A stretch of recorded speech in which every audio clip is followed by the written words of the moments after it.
बहुत बहुत स्वागत है मेरे चैनल पर। मैं हूं राज और आप देख रहे हैं हाईवे 33। तो दोस्तों, आज हम आपको ले चलेंगे गुजरात के शहर अंकलेश्वर। वहां पर आज के दिनों में कोई फेस्टिवल चल रहा था और उस फेस्टिवल माता रानी का था, दशा माता जी का। तो ये जैसे हमने नॉर्थ इंडिया में जैसे दशहरा होता है, उस तरह वहाँ पर ये त्यौहार होता है। तो आज उसका आखिरी दिन था। आज मूर्ति को विसर्जन किया जाता है नर्मदा नदी में। तो हम तीनों दोस्तों ने कई दिनों से प्लान बना रखा था कि हम इस फेस्टिवल में भाग लेंगे और नर्मदा नदी के तट पर जाएंगे देखने के लिए कि मूर्ति का विसर्जन कैसे होता है, और बहुत आनंद आता है इसमें। हमारा दोस्त और हम सब बिल्कुल रेडी थे जाने के लिए। तभी विनोद का एक दोस्त का फ़ोन आ गया। उसने 10 दिन का व्रत किया हुआ था और आज उसको व्रत को खोलना था, और उसके घर में थोड़ा पूजा भी था उसी के उपलक्ष्य में। तो उसने बुलाया था विनोद को। तो विनोद ने बोला ठीक है, हम तीनों दोस्त आ रहे हैं, और ना चाहते हुए हमें जाना पड़ा। तभी बरसात शुरू हो गई थी। बरसात ने सारा फेस्टिवल का मज़ा किरकिरा कर रखा था। हमें देखते देखते रात का 11:15 बज चुका था। अब लगा कि ना ही जाए तो बेहतर है। तभी बारिश बंद हो गई। विनोद ने बोला कि चला जाए भैया, और घर में बैठ के क्या फ़ायदा, थोड़ा घुमा फिरा जाएगा, रात में मज़ा आएगा, आनंद आएगा। और हम निकल पड़े। रास्ते में जगह जगह पर पानी भरा हुआ था, कीचड़ ही कीचड़। जहाँ रोड साफ था वहाँ तो बाइक सही चल रही थी। बाइक सुनील चला रहा था और हम बैठे थे पीछे। हम उसके विनोद के दोस्त के घर पर पहुँच गए और पूजा में भाग लिया। प्रसाद वरसाद खा करके हम निकल लिए, और हमारा लक्ष्य था नर्मदा का किनारा। और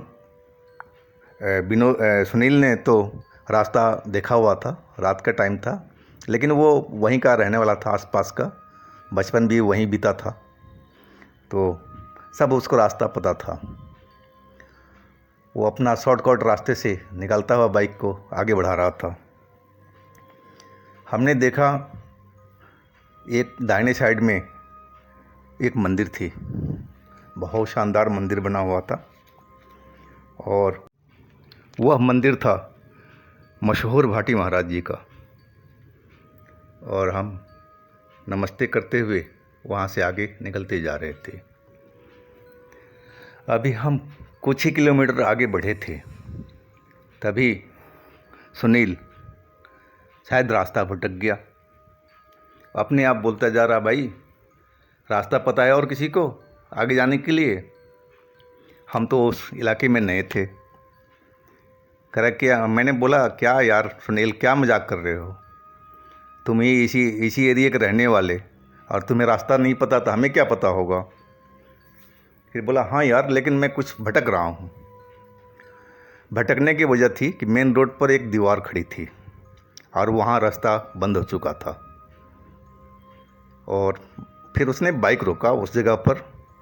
बोला भाई, कल तक तो ये दीवार नहीं थी यहाँ पर, और आज कैसे ये दीवार यहाँ खड़ी हो गई और रास्ता ये बंद हो गया? यानी कि हो सकता है भाई तो तेरे को ध्यान ना हो कि चलो अब इधर से एक रास्ता निकल रहा बाएं साइड से, उधर से हम निकलते हैं, कहीं आगे जा कर के इसी रोड पर कहीं मिल जाएगा वो। तो सुनील बोला हाँ हो सकता है। फिर वो बाइक उसी रोड पर बाएं साइड वाले में मोड़ दिया। रात के अब करीब 12:30 के आसपास हो रहा था, और हम चलते जा रहे थे। लेकिन उस साइड में तो सिर्फ हमें बगीचा पार्क ही देख रहा था, कोई रिहाइश एरिया था ही नहीं वहाँ पर। और हम अंदर चलते जा रहे थे। फिर हमने देखा कि आगे भी जा कर के और रास्ता बंद था, वो दीवार खड़ी थी। अब सुनील बिल्कुल झल्ला गया, गुस्से में बोला, भाई ये हो क्या रहा है? हम जिधर से निकलने की कोशिश कर रहे हैं वहाँ दीवार खड़ी आ जाती है। ये मेन रोड पर दीवार किसने बनवा दिया? समझ में नहीं आ रहा है। तभी हमने देखा पार्क के साइड में वहाँ पर 5-6 लोग थे और आग जल रही थी, और आग के आसपास में गोल गोल घूम कर के वो डांस कर रहे थे, कोई गीत गा रहे थे और बड़े शोर कर रहे थे। उनकी आवाज़ भी बड़ी कर्कश लग रही थी। तभी मैंने देखा कि हमें रुकता देख उसमें से एक आदमी हमारी तरफ बढ़ता आ रहा था। मैंने कहा हो सकता है कि कुछ हमें रास्ता बताए। वो बिल्कुल पास में आ गया। हाइट थोड़ा लंबा था और दिल डोल भी अच्छा खासा था, लेकिन वो पुरानी ज़माने का कपड़ा पहन रखा था जो आजकल के फैशन में नहीं था बिल्कुल भी। मैं उसके पहनावे देख करके थोड़ा सा सहम गया है कि ये पहनावा आजकल कहीं दिखता भी नहीं है। फिर आकर के वो भराटी हुआ आवाज़ में बोला।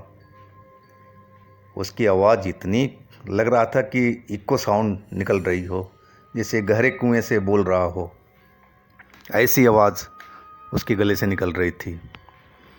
बोला, तुम लोग शायद भटक गए हो रास्ता। हमने बोला हाँ जी। फिर उसी आवाज़ में भराटी, उसकी आवाज़ सुन कर के मुझे पूरे बदन में सिहरन सी पैदा हो गई थी और अजीब सा खौफ पैदा हो गया था। बोला, थोड़ा आगे जाओ और देखो एक दाहिने साइड में पतला रोड जा रहा है और उस रास्ते से तुम लोग निकल लो, आगे जाके वो मेन रोड पर मिल जाएगा। और फिर वो वापस मुड़ा और अपने साथियों के पास में चला गया, जहाँ पर वो आग जला करके कोई डांस कर रहे थे, गीत गा रहे थे। राहुल, मैं थोड़ा डरा हुआ था, मैं अच्छी तरह से। अब समझ में नहीं आ रहा था कि हम लोग क्या करें। सुनील बोला, चलो भाई चलते हैं जैसे बताया है वो।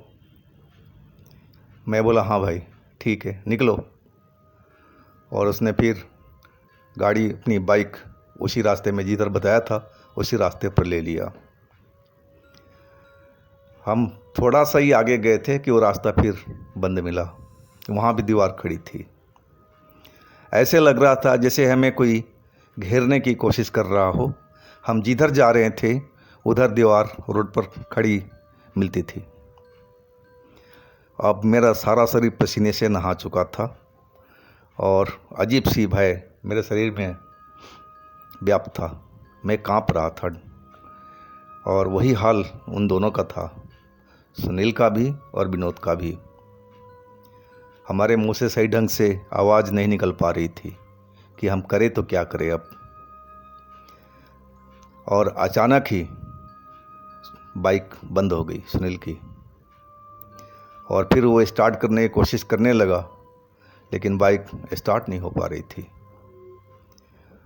फिर वो इसने बोला, भाई आप लोग उतरो। स्टैंड पर उसने खड़ा किया, हम उतर गए और फिर वो अपना देखने लगा कि बाइक में है क्या दिक्कत, स्टार्ट क्यों नहीं हो रही है। तभी हमने देखा पेड़ के साइड में, पार्क में रोशनी थी, लाइट लगे हुए थे। पेड़ के साइड में एक औरत मुझे नज़र आई। मैं चौंक गया, यानी कि रात में एकांत में सुनसान एरिया में ये औरत क्या कर रही है। और वो हमारी तरफ आगे बढ़ने लगी, आने लगी, और थोड़ा सा दूरी पर वो रुक गई। अब मैं उसको साफ देख रहा था, लेकिन मैं जैसे ही साफ देखा मैं एकदम डर गया, यानी कि चेहरा उसका एकदम भयंकर देख रहा था, जैसे फिल्मों में चुड़ैल को दिखाते हैं उस तरह ही थी वो। चेहरे पर अजीब सा डरावना शक्ल, जैसे किसी ने काट करके चिपका दिया हो, और एकदम भयंकर सी लग रही थी। और अचानक उसने हंसना शुरू कर दिया, ज़ोर ज़ोर से। दोनों दोस्त भी हमारे चौंक गए और इधर उधर देखने लगे वो। और जबकि मैं देख रहा था कि सामने खड़ी है, लेकिन शायद उनको नज़र नहीं आ रही थी वो। मैं डरते डरते सुनील को बोला, क्या तुम्हें वो औरत दिखाई नहीं दे रही जो हंस रही है? बोल रही, नहीं भाई, आवाज़ तो सुनाई पड़ रही है, लेकिन मैं देख नहीं पा रहा हूँ कि कहाँ पर है। यानी कि देखो ना, इस पेड़ के साइड में खड़ी है और बिल्कुल हमारे से बिल्कुल पास में खड़ी है, तुम्हें नज़र नहीं आ रही है? विनोद भी बोला, नहीं मुझे नज़र नहीं आ रही है। और वही हाल सुनील का था। मैं तो पसीने में नहाया था और दोबारा से मेरे बहुत बुरा हाल हो गया। ऐसा लग रहा था कि मैं चक्कर खा कर के गिर पड़ूंगा, इतना मैं डर चुका था। बहुत ज़्यादा शरीर मेरा कांप रहा था और वो भी बेचारे डरे हुए थे, हमारे दोनों दोस्त भी। अब हम समझ गए कि हम किसी छलावा के चक्कर में पड़ गए हैं, भूत प्रेत का चक्कर में, चुड़ैल के चक्कर में, जो भी है। अब हमें ये चारों तरफ से घेर रखा है, अब हमें निकलने का मौका नहीं मिलेगा। अपने मन में सोच रहा था, तभी वो जो चुड़ैल थी हमारे बाइक के करीब 10 कदम की दूरी पर आके खड़ी हो गई। अब इतना करीब आता देख मेरे तो लगा कि मेरा हार्ट अटैक हो जाएगा। मैं एकदम चीख पड़ा, सुनील यहाँ से जल्दी से भागो, हम लोग जल्दी से निकलो। और हम बाइक को ढकेलते हुए, सुनील पकड़ रखा था हैंडल, हम पीछे से धक्का मारते हुए जिधर से हम आए थे उधर वापसी हम ले लिए, क्योंकि आगे जाने का तो कोई रास्ता ही नहीं था, वहाँ भी दीवार खड़ी थी। और उसी पार्क के साइड से हम दौड़ते जा रहे थे जिधर में लोग आग जला कर के डांस कर रहे थे। मैंने देखा वो जो औरत थी चुड़ैल, वो हमारे पीछे पीछे दौड़ रही थी और हम तेज़ी से हाँफते हुए भागने लगे, बाइक को धक्का लगाते हुए। और हम उस अलाव के पास पहुँचे जहाँ पर वो लोग डांस कर रहे थे, उसी रोड पर। वो भी हमारी तरफ देखने लगे और अचानक वो भी हमारे पीछे पीछे दौड़ने लगे। अब तो पहले एक थी चुड़ैल, अब तो ये 5-6 भूत और लग गए थे हमारे पीछे। अब तो हम जान बचा के कैसे भी भागना पड़ा वहाँ से। और हम दौड़ते रहे बाइक को लेकर के, जितनी जी जान था हम में सब लगा चुके थे हम। और फिर वापस हम उसी मंदिर के पास जा कर के दम लिया और वहाँ पहुँच कर के अब हमसे दौड़ा नहीं जा रहा था। और सुनील ने अपनी बाइक हाफ स्टैंड पर लगाई और हम लंबी सांस लेने लगे, इतना हम थक चुके थे दौड़ते दौड़ते। फिर हमने देखा मुड़ कर के तो औरत भी उन्हीं के झुंड में खड़ी थी और वो 5-6 लोग भी वहीं खड़े थे दूर पर पे। मंदिर से काफ़ी दूरी थी, करीब आधा किलोमीटर 500 मीटर के आसपास था, लेकिन सीधी रोड थी, सब नज़र आ रहे थे। शायद मंदिर होने की वजह से यहाँ तक वो लोग नहीं आ पाए हैं। अब हमारी सांस धीरे धीरे सही होने लगी।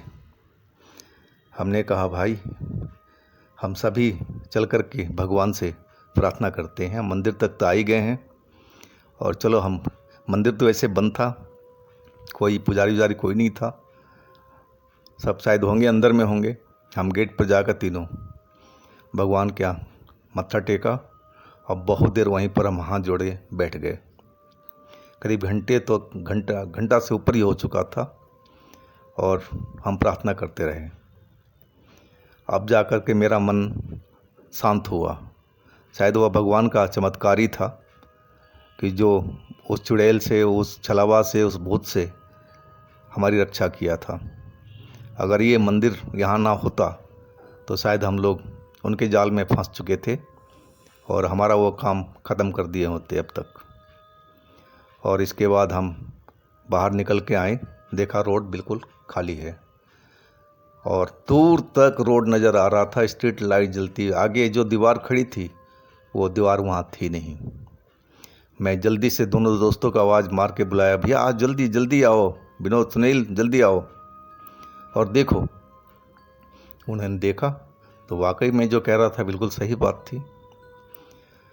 अब हम बाइक को स्टार्ट करने में लग गए। काफ़ी देर के बाद में पता लगा कि बाइक में पेट्रोल भी एक बूंद भी नहीं है, सारा पेट्रोल निकल चुका था। और जबकि पेट्रोल हम भरा के आए थे फुल टंकी, कि रात में हमें घूमना है और हम ज़्यादा से ज़्यादा 25 किलोमीटर चले होंगे, 20-25 किलोमीटर, और उतने में पूरा टंकी खाली हो जाना यह आश्चर्य था। फिर हम वो बाइक को धकेलते हुए, आगे पेट्रोल पंप कम से कम 3 किलोमीटर की दूरी पे था उस मंदिर से, और हम निकलते गए। जहाँ दीवार खड़ी थी वहाँ ऐसा कुछ भी मलबा कुछ भी नहीं था कि दीवार खड़ी हो, कोई ईंट पत्थर रोड़ा कुछ भी नहीं था, बिल्कुल प्लेन था। तो ये सारा छलावा कमाल था हम लोग के जाल में फंसाने के लिए। अगर हम ये मंदिर तक नहीं पहुँचते तो हमारा खेल तो ख़त्म था। और हम सीधा आगे बढ़ते रहे। पेट्रोल पंप अब हमें नज़र आ रहा था, उसकी बत्ती देख कर के थोड़ा हमें सुकून मिला, और हम जा कर के पेट्रोल पंप पर रुके और पेट्रोल भरवाए। अब इसके बाद हमारा सारा प्लान फेल हो चुका था। अब हमें अपने अपने घर पर लौटना था। हम इतना डरे हुए थे कि पूछिए मत। और इसके बाद हम अपने घर पर आ गए। और ये इस घटना को आज 5 साल से अधिक हो चुका है, और लगता है कि जैसे ये कल की बातें हैं। तो दोस्तों, आज की कहानी हम यहीं समाप्त करते हैं, और आशा करता हूँ कि कहानी आपको पसंद आई होगी। और हाँ दोस्तों, आपके पास भी कुछ ऐसी कहानी हो तो हमें इंस्टाग्राम पर या व्हाट्सएप नंबर पर हमें शेयर कीजिए। और हाँ दोस्तों, हमारे दोनों चैनल का सब्सक्राइब कीजिए, लाइक कीजिए, शेयर कीजिए। फिर हम अगले दिन मिलते हैं एक नई कहानी के साथ में। और आप अपना ध्यान रखिए। भगवान आपको खुश मंगल रखे।